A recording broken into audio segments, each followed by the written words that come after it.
गणेश स्वामी आपलं सर्वांचं लातूर सिटी न्यूजमध्ये मनापासून स्वागत करतो। आपण आज सलग दुसऱ्या आठवड्यामध्ये नळेगावच्या इच्छुक सरपंच पदाच्या उमेदवार म्हणून इच्छुक असलेल्या प्रणिताताई धविले यांच्याशी आज संवाद साधणार आहोत आणि आज दुसऱ्या भागामध्ये आपण नळेगावकरांपुढे त्यांचा संपूर्ण जीवन प्रवास व त्यांचा कशा पद्धतीनं राजकीय वाटचालीकडे त्यांचा प्रवास सुरू आहे याचा आढावा घेण्याचा आपण प्रयत्न करणार आहोत। ताई, आपलं लातूर सिटी न्यूज मध्ये मनापासून स्वागत आहे।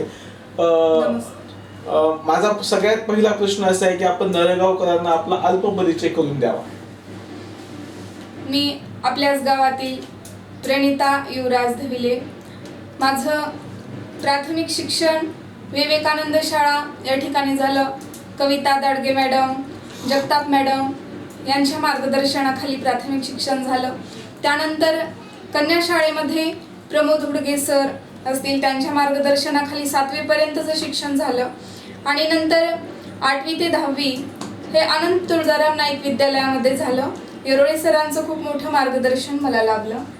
आपण म्हणजे 10वी पर्यंत शिकलात का? पुढे आपलं काय महाविद्यालयीन शिक्षण वगैरे झालं? माझं महाविद्यालयीन शिक्षण लोकजागृती उच्च माध्यमिक विद्यालय रापका या ठिकाणी 12वी झाली।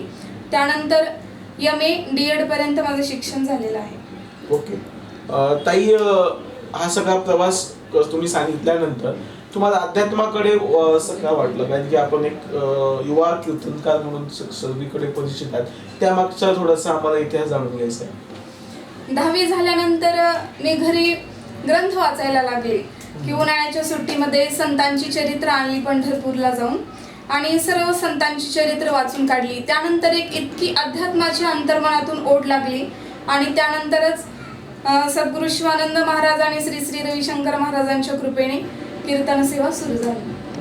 आपण पहिलं कीर्तन कधी केलं?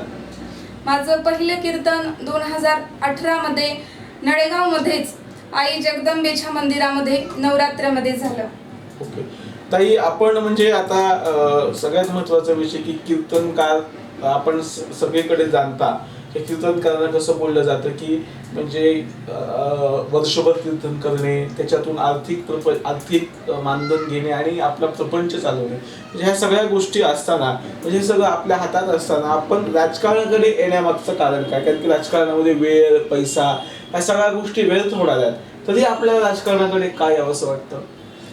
कीर्तन हे एक प्रबोधनाचंच माध्यम आहे आणि आज राजकारणाची स्थिती जर पाहू गेलं तर राजकारणामध्ये हुकुमशाही राजकारण झाले, पण ते लोकशाही राजकारण असं फक्त म्हणण्यापुरतं।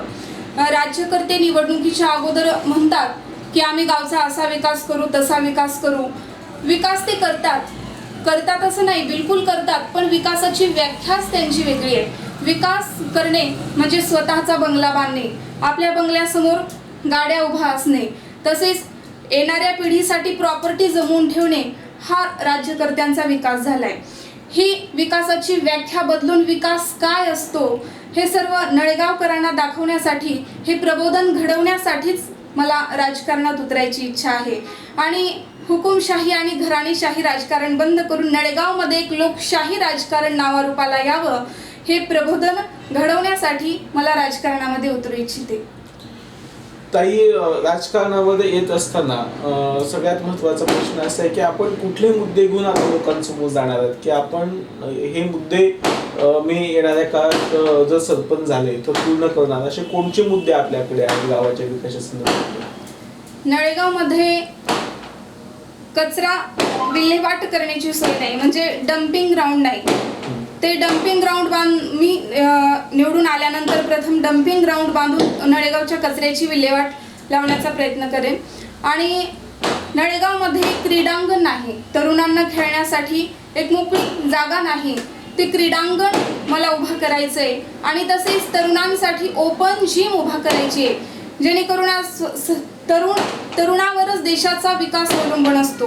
असं म्हणतात की एखाद्या गावाची प्रगती पाहायची असेल तर तिथले तरुण पहा आणि तरुणांच्या स्वास्थ्यासाठी, त्यांच्या विकासासाठी मी ओपन जिम उभा करणार आहे। तसेच विहीर आणि गोठा हे सर्वसामान्य जनतेपर्यंत, शेतकऱ्यापर्यंत पोहोचवण्यासाठी भ्रष्टाचार होतोय, तो भ्रष्टाचार थांबून 1 रुपयाही न घेता सर्वांपर्यंत, गोरगरिबांपर्यंत, शेतकऱ्यापर्यंत ही विहीर, गोठा, शेतीतील वेगवेगळी लागणारी अवजारे हे मंजूर करून द्यायचे त्यांना. तसेच नळेगावमध्ये पाण्याचा प्रश्न आहे.